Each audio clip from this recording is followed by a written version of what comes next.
softly round your sleeping head is a collection of new drawings by the Spanish artist Guillermo Martin Bermejo. Guillermo's pencil drawings reimagine literary and artistic sources as if they were romantic episodes in his own personal narrative. He draws these onto paper, rescued from old books, as if salvaging the imaginary journeys they had prompted.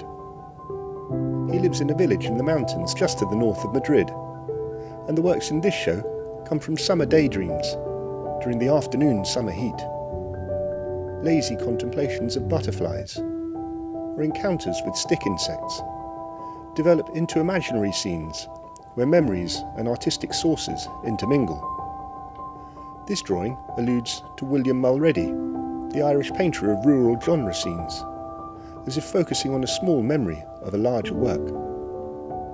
Birds then reappear in other drawings, where Guillermo's imagery begins to intermingle, with faces overlapping like a succession of memories of friends past and present. This tapestry soon wends its way to the memory of a summer visit to London, to warm afternoons and lazy meanderings across the capital, to Kensington Gardens and an encounter with a statue of J.M. Barrie's Peter Pan, the boy who never grew up. Then to more contemplations of British literature, to Wuthering Heights, where in this large drawing Heathcliff falls from a tree while playing with Cathy. Notice how he has transplanted it from the Yorkshire moors up into the Iberian mountains. From there to Alice in Wonderland, where children fall into dreamy sleeps in the summer heat. The White Rabbit pokes his head from a hole to observe a scene packed with activity and childish play. The groups of children then lead to this drawing, Friday Afternoons, in reference to Benjamin Britten's collection of songs, where Guillermo gathers child singers in a harmonic composition, as if creating a nostalgic school portrait.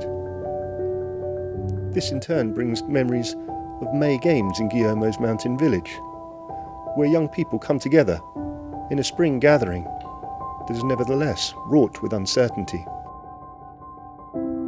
Circling back, Guillermo's thoughts return to summer in London, to the Italian rooms at the National Gallery as an escape from the searing heat. This proves inspiration for some of his most ambitious drawings. One looks to Uccello's Battle of San Romano. It takes a young rider from the painting and makes him the central focus of his drawing, an androgynous figure that could easily be Joan of Arc as much as Orlando. He exists in a visual web that filters out all the hardware of war, to focus on the quiet nature underlying Uccello's painting. This fragility of youth is also the focus of a drawing inspired by Piero della Francesca's Baptism of Christ. Again, Guillermo makes a secondary figure the protagonist, this time a young man disrobing for baptism, soft flesh suggesting vulnerability to the challenges of the new life ahead. He places the figure in the mountains again, in the Boquerón River near to his home, a setting that repeats in smaller drawings that still speak of the experience of naked vulnerability and trepidation in the face of an uncertain future. That chaos to come is articulated in Guillermo's monumental tribute to Fra Angelico's predella of the San Domenico altarpiece.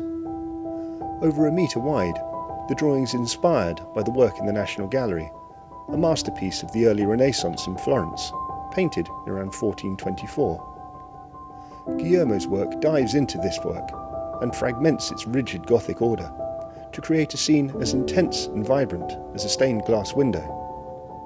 Around the figure of St. Michael in its centre, crowds of spiritual beings turn into a choir that becomes a cacophony of remembered faces, echoes of artworks, moments of song.